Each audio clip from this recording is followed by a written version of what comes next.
So I'm putting makeup on this morning, getting ready to go to church. And I had a flashback to somewhere in the 80s when I read that if it takes you longer than 10 minutes to put on your makeup, you're wearing too much makeup. So I looked at the pile of makeup I had in front of me because in those days I wore a lot more makeup.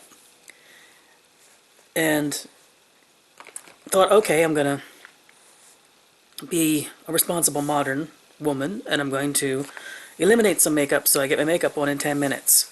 Well, what I ended up doing though was just getting really fast at putting on my makeup. Oh, so nowadays I don't put as much on because old skin doesn't really do well with makeup. But I never used to have to deal with eyebrows back in those days because I had eyebrows. One of the places on my body, TMI, I'm losing hair, is my eyebrows, plus they're getting gray, and one's getting grayer than the other. So for the first time in my life, I'm using makeup on my eyebrows, and serious clown activity here, guys. This is so beyond my experience level. I have so much envy of those of you who do makeup tutorials with those perfect eyebrows. Yeah, well, at least I put glasses on and it hides a lot of my errors. Well, now I'm off to church with my 10-minute plus eyebrows makeup on.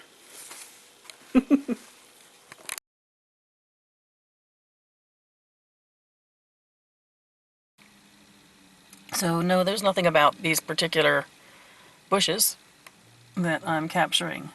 But I just pulled into a parking spot at my church, and Connie, I was thinking about you because if I don't park in the same spot every time I come to church, I'd still be looking for my car from when I parked it weeks ago.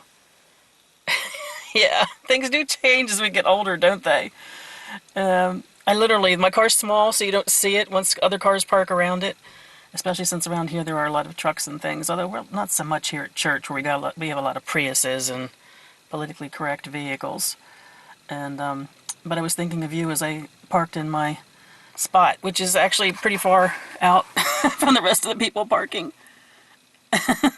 Although this will fill up. Our church gets about 100 to 120 people a day. So this is the neighbor's bushes in front of us. I'll see if I can get a video of the back of this house next to us. It's a really beautiful old house, probably from the 1700s, and has a lot of character to it. I wonder what they think about having a church next door now. But anyway, Connie, this is to you and to all my friends that when the hormones changed, one of the things we lost was our ability to remember shit. Yeah, that's how it goes. So this is the pond that's behind our house. And it's a glacial pond, which I want to look up, because I don't know what a glacial pond really is. Oh, I can appreciate glaciers and water, but, here in Delaware where it's so flat, I'm curious to see exactly what that means.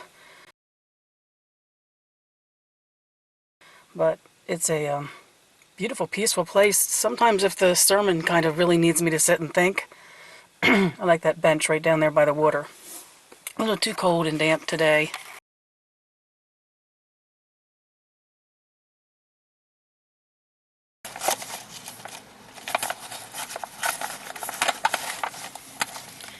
So, after church, I'm going to do a mini grocery shopping, and I'm still entertaining myself with the fact that I'm doing videos in the car every now and then. One of the tricks to doing this kind of vlog is just here and there during the day to use your camera to capture something and have it be quick and easy to put together at night, so it doesn't mean you sit down and get formal and all with what you say or do in a day's time. So remember I told you last week that if I write on an order of service, it's a really good order of service. It's a good time well spent in church. I've got bits and pieces. Actually, if my minister puts this one up live, either a transcript or a recording of it, I'm going to share it with you all, for those of you who might be interested. This is going to happen so rarely. It might happen once a year or twice a year, maybe. But I was so moved by her service today. It really made me think. It was called Who Speaks for God? And I'm actually thinking I'm going to do a video, a pagan-centered focus of who speaks for God. Let me get my face in there for you. There you go. Yeah, because you have to see my face. Yeah, sure. And it was a beautiful service. Before I forget, I was very excited. I met two pagan youngsters. I say youngsters, they're in their late 30s, maybe 40 max. I think I'm going to start wearing my pentacle to church, because I've forgotten that the way that you meet others is sometimes through the symbols that you share. And I met a delightful couple because he was wearing a very unusual necklace that looked kind of interesting and kind of pagan-y to me. It ends up that he has a very mixed, eclectic path, and but it was enough that we realized we had a lot in common. We realized that we both spent time at Four Quarters, which East Coast people might know what Four Quarters is. I don't know if the rest of you would even know what it is, but for the Stones Rising, and it was wonderful to have an opportunity to talk to them. And this is how at my old church I ended up like calling out to, energetically speaking, and getting earth-based folks to start gathering. Just a matter of snowballing, of meeting people and talking to them, but nobody's going to look at me and know I'm a witch, so maybe I need to, the thing is, I think the only pentacle I have is a tiny little thing, so I have to see if I can find something bigger. But I was really aware today that the symbols that we wear sometimes can connect us to others of like mind, or at least others who are similar enough to us that there's a conversation. Yeah, so I'm a little bit excited about that. And I have a lot to think about in the way of the messages of the service. The children's message. Yesterday at 101, I told our minister that I was very glad that they brought the children to the front of the church, like my old church used to do. When I was visiting this church over the last year, they didn't do that. That's something they've changed since they have a bigger facility now. They actually didn't have room to put the kids in front of the church before. It was a tiny, tiny place they were gathering. So there was lots of reasons why they didn't do it.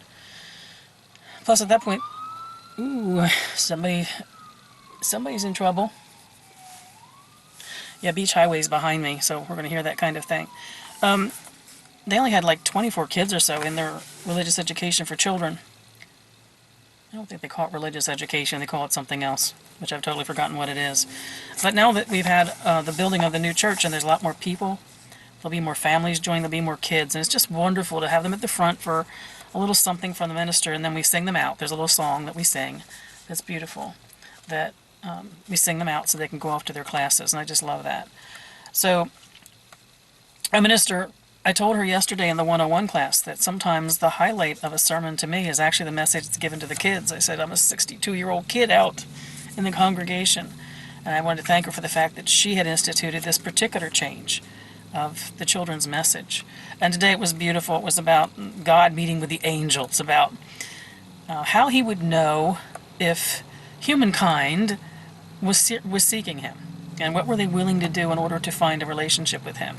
And one little angel suggested that he bury himself deep in the earth so that they would have to dig to find him.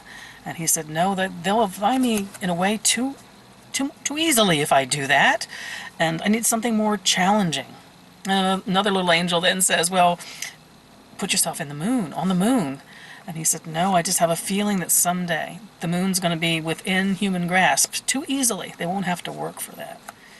And then the tiniest of the angels says to God, I know how to make it so. They truly have to seek you in order to truly find you. And God said, well, I'd love to hear your suggestion. And the little angel said, I think you need to live in each of their hearts. So they first will discover you within themselves. And that means they'll see you in each other. So the service was about the feeling of namaste and what we greet in each other that is divine. And it was also it addressed the way we have to take care about if we choose to speak God's words. And I think I'm going to do a video on that. I liked that.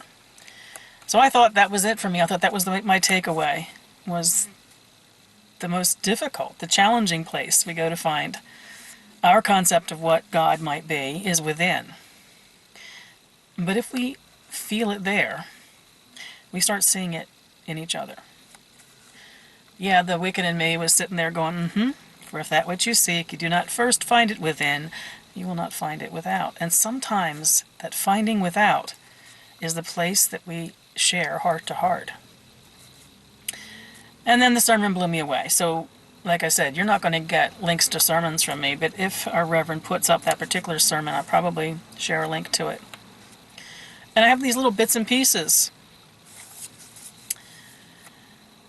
that living connected to the hearts of others requires a broadening of imagination.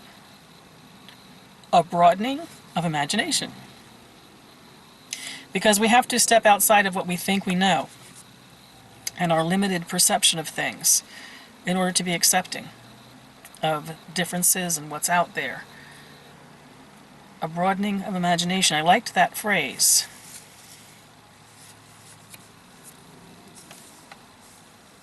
There was a reading that began the service that was from the Dalai Lama. The universe is a reflection of our thoughts.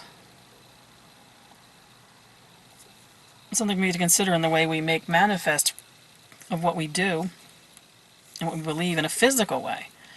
But the universe, as each of us knows it individually, is a reflection of our thoughts. Kind of like led me to ponder the stewardship we probably need to hold for our thoughts, to be aware of them, to be aware where they come from and where they take us. And I really liked that. And our Reverend used a phrase, radical hospitality. Radical hospitality. It was linked to where she mentioned the broadening of imagination, to be inclusive and willing to widen our perceptions and open our minds and open our hearts. But the only way that we truly can care for others, including others who are not like us, is to embrace radical hospitality. Radical is not a word you think in conjunction with a gentle word like hospitality, is it? And then one last thing. Think about this in light of the heated discussions you might become part of here on YouTube or with family and friends. Debate is not discernment. I'll leave you to think about what that means to you. It actually meant a lot to me. Debate is not discernment. When is a discussion with someone who is not like you an opportunity to grow and learn? And when is it simply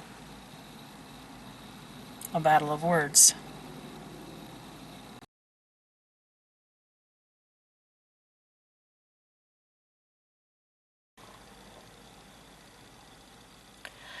So I'm running into the grocery store because it's Super Bowl Sunday, which I think I like better than my husband does. I like the Super Bowl. I like the World Series. I like the World Cup. I like the last 10 races of the NASCAR series. I like it when the best of the best are into it and at it and competing to the best of their ability. Roger tends to like the Super Bowl if there's a team he particularly cares for. Of course, being from Philadelphia, he's a big Eagles fan, or as he says, Eagles fan. And, well, you know, there's not been a lot of reason to cheer for them recently. But I don't care who's playing the Super Bowl. I love watching the Super Bowl. I think it goes back to my days growing up, where World Series and Super Bowl were big events in our house. And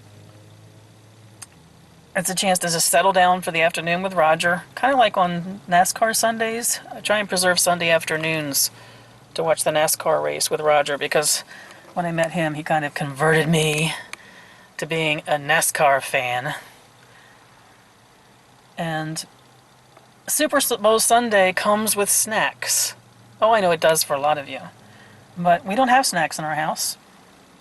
There's never any empty calories or junk food in our house. We have to go out to get that. Not that we don't, but Super Bowl Sunday and the Daytona 500s are cheese and crackers and pepperoni and potato chips and dip. Yeah. Not a good heart day. We don't eat any other meals except for our breakfast, but we don't eat lunch or dinner when we have that kind of celebration. So I have a task, which is to go into the grocery store and get snacks for tonight. I love this. If I can catch it for you. This is the logo for this particular shopping center, which I think is a pelican. I think it's a really neat looking logo, don't you? Okay, I'm off to do my scavenging of snack food activity. I'm going home and then I have about an hour before I have to come back out again. I'm going to a Darwin Day lecture at the church, which I will let you know what that's about after I've been there and know what it's about, but it looked very interesting. And then back in time, 6 o'clock, to watch the Super Bowl with my hubby.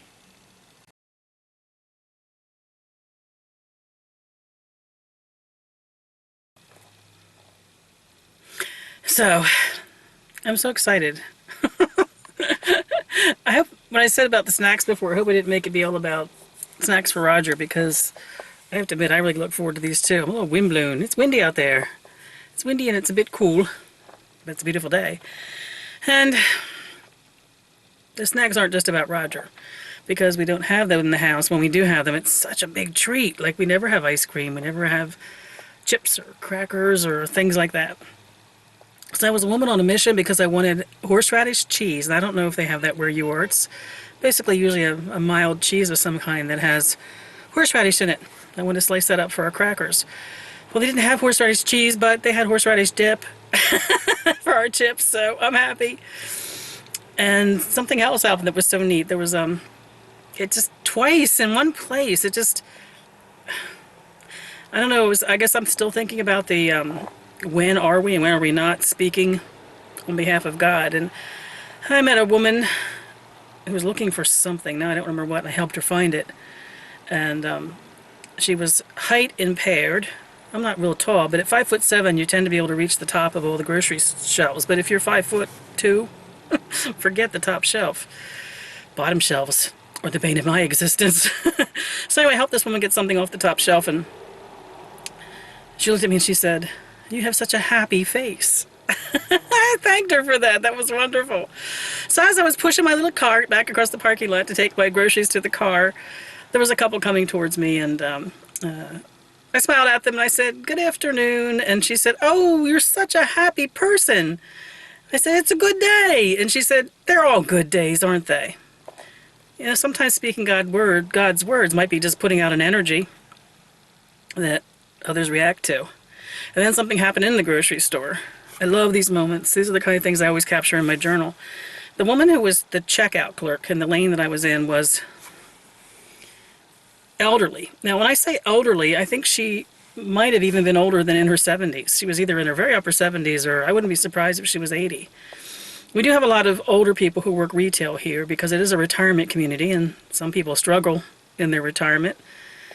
So you do see a lot of older people in retail. Well, there was a young mother and a young child, maybe 12, that were in front of me in line. Thankfully, short lines. And the young one said to Mom, "Oh gosh, Mom, look at that old lady that's checking us out." So Mom kind of leaned over and shh, shh, shh, keep your voice down, honey. She probably has to work to make her ends meet, which isn't a common thing to think when you see somebody old doing that kind of stand up and hard work. When they got to there were the ones that the lady was serving, she said, "Honey," she looked at the child, she says, "Honey, I might be old, but I'm not deaf." And I thought, oh my God, she's insulted. You know, that she's going to say something nasty to this child. And I could see Mom tense up too. She said, "I just want you to know that some of us work because we enjoy what we do. And I come here every day so I can meet people like you. And it makes my day to see your happy little face." What a blessing for that little one who didn't feel uncomfortable. She was too naive to realize that she could have insulted the lady by being overheard, and Mom's body just relaxed. And she said, I don't have to work. She looked at the mom then. She said, I don't have to work. I love what I do. How powerful is it that a lady who, I don't know, she has 10 or maybe more years on me, standing all day at a checkout line in a grocery store, can profess to the world that she loves her work. Man, that just blew my brain. It really, really did. I must be having a drivy day because everything's making me cry. Oh well, at least I have Kleenexes in my pocketbook. I wanted to share those 3 times within a half an hour the word happy came up. Awesome.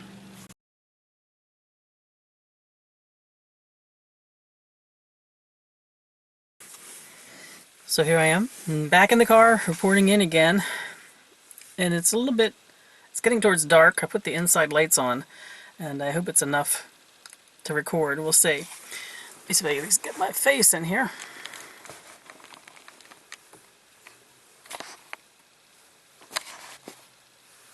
That's a little bit better. So the Darwin Day presentation was really interesting. There was a gentleman who spoke specifically about Darwin, his history, a lot about him, which it wasn't really new. That part of it wasn't really new information for me.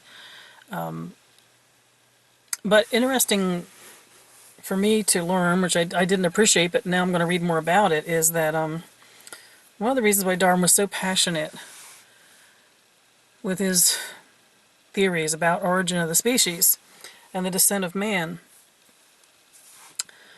was he was an avid abolitionist. His family on both sides, his family and his wife's family, were very involved in the movement. And he was powerfully aligned socially as well as a scientist, and really felt that he could use science to prove that there was no lesser human being. And I thought that was really interesting. And not something I knew about him, and something which made him that much more fascinating. So I'd like to do a little more study and research about him. Sorry, I keep switching the camera around, trying to get my face in the camera. And it was really interesting to learn more about kind of who he was as a man. Let me take these off because the glare is driving me batty. I don't know if it's driving you batty, but it's driving me batty. It was very interesting. A lot of good questions came out. And then the second person that spoke was speaking more about what was proven and disproven with modern science and archaeology and study. She had this fancy title that basically it meant she combined studies of the human being, DNA, that kind of stuff, even as far as mathematics and that kind of part of science, with being an archaeologist. So she was a really interesting woman. And she was basically reporting in on the things that he guessed at with the contemporary science of the time, what was available to him, which would not have included skeletons. What proved right from his theories and what didn't prove right from his theories. And it was very interesting. And then something that caught me off guard is a good part of her maybe half of her presentation, had to do with childbirth in the human animal. Very interesting description of why we are no longer built to facilitate a safe delivery of a child. All very fascinating research into when we became bipedal, which means when we started standing on 2 feet, what then shifted in our pelvis, basically narrowed it so we could be balanced on those 2 legs instead of 4, and also the increase of our brain size, combined narrowing of the hip with bigger babies having to come that direction in birth. And very fascinating worldwide reports on countries that have different kinds of birth rates that have to do with the survival rate of mom and baby, and where they do most cesareans. And I thought it was really fascinating that this woman could then have her career end up focusing on childbirth as a study of us as a species. It was really very interesting. It really was. And there was a moment. She's traveled the world, done a lot of archaeology, studied a lot of bones, that's for sure, done a lot of DNA work on those bones.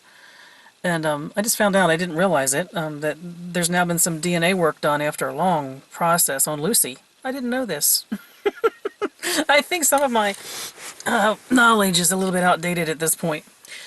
So there's lots of things I want to read up just for my own entertainment now. Anyway, someone in the audience, someone I love dearly, asked her what archaeological proof she had discovered that would support the concept of a matriarchal prehistory. And this woman, who was really a wonderful speaker, said, I spent the first 20 years of my life positive I was going to find supporting, tangible proof of a matriarchal prehistory. And it didn't have it. And I knew my friend wasn't going to like that, because she is a firm believer in writers such as Maria Gimbutas and Merlin Stone and countless others. And my friend didn't like the answers. I think they had some conversation afterwards where they talked a little bit, where my friend was giving this person a lot of references on studies that prove the existence of a matriarchal prehistory. I don't think what my friend was offering was impactful to this woman who spent her life studying this very thing. But it led to a couple of women asking me what I thought about the fact that this woman had basically poo-pooed the idea of a matriarchal prehistory.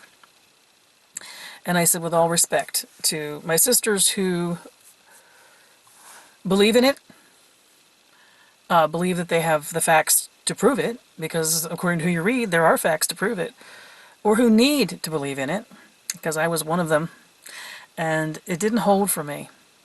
It didn't hold for me. The more I explored authors beyond the popular feminist authors that presented a certain perspective, I wasn't so sure that there was any proof of the existence of a wonderful world led by women in prehistory. But I was then asked, well then, how can you be so focused on goddess and the power of the goddess? And I'm saying, throughout all time, I do see evidence of women coming together to honor goddess, of women's mysteries and women's secret societies, and women going about the business of being women and not wanting to include men in it. I said, but I don't see that at the level of a society dominated by women in prehistory. I think women dominated in their sphere of existence throughout history and didn't want the men in that sphere of influence. And to me, when the myth of matriarchal prehistory blew up for me, it broke my heart, and then I began to realize maybe it's because we're stepping into the possibility of that. It puts it all on us as time goes by. So I gave my friend that was questioning me for the other view some of the books I had read over time that kind of led me to a different opinion from the popular feminist archaeologists and historians and mythologists that I had read probably through my 20s, maybe even into my early 30s. And I said that the important thing, though, is whether we believe it existed or whether we believe that women always had their own mysteries, their time of withdrawal and separation from, and their sphere of influence, their power that was different than the men's. Don't we still get to the same place, that the divine feminine is just kick-ass?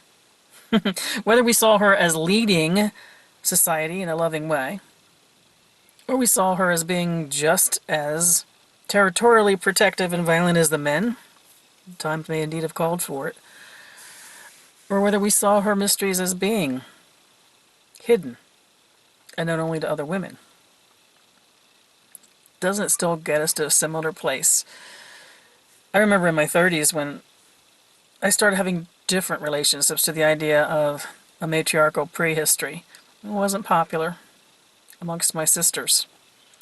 I was accused of not being a feminist, when indeed I was being the ultimate feminist. I was thinking for myself. But I have a lot of understanding and faith and support for those who feel differently than I do.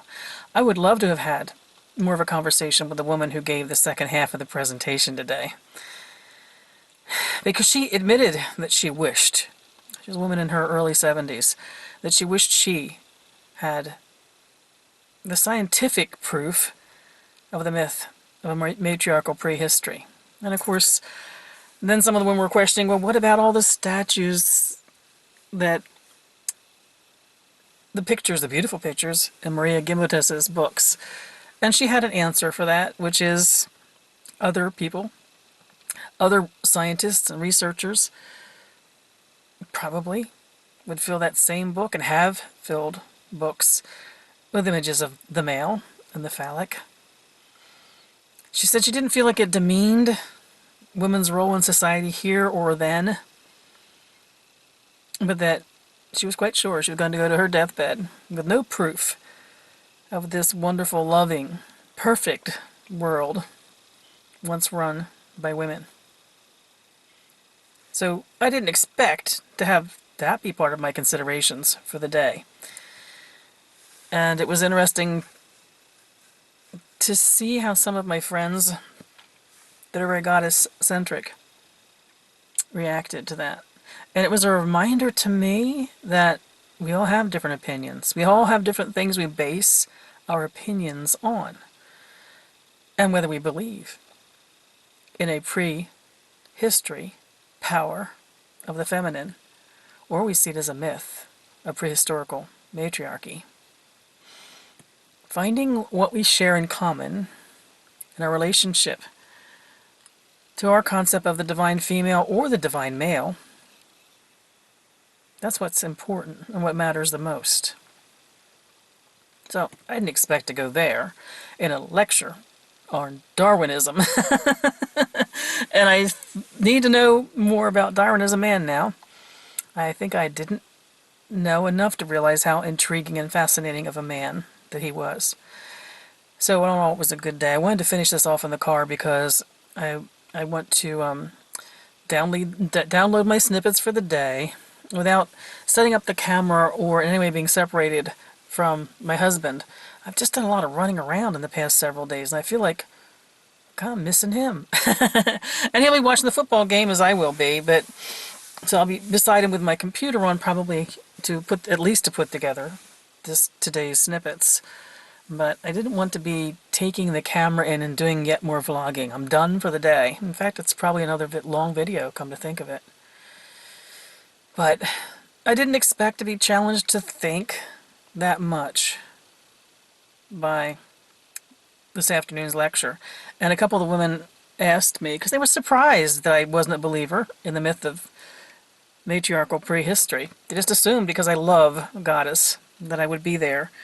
And they asked me, what are the things that you read that made you kind of look at it a different way? So now I have to go back to my own notes and think of the kinds of things that I would have read and have continued to read, both from men and women over the years, that informed my opinion, where I got on that particular issue. But it also reminded me about the particular issue is just not as important to me as it was when I was in my 20s. But I remember believing so fervently in the myth of matriarchal prehistory. And then I remember how it distanced me from other women, because I didn't dare say, and when I did, I was kind of shunned because I had a different opinion. And like, who are you to have a different opinion than people like Merlin and Maria? And the authors that I was reading, because they were men, were not to be trusted. And some of them I read were women. The answer from the feminists at that time was, well, they're under the influence of the other men, scientists and archaeologists. Well, that's not where my uneducated research, by that I mean picking up as many books as I could and reading as many things as I could. I guess it's an example so often in life for all of us is form our own opinions. And know that others are forming their own opinions with the very valid reasons for why they think what they do. Didn't expect this afternoon to take that journey back to the 60s and 70s. But it was time well spent. Now I'm looking forward to getting in the recliner next to my hubs, eating massive quantities of junk food, and I'm trying to decide if I'm going to add wine to the mix for me. He doesn't drink. I'm ready to cozy down for a couple of days without so much running around. I need some hearth-centered activities for a bit. Goodbye for tonight. Oh, and of course, there's a tiny moment from this, again, beautiful, beautiful gray day by the bay.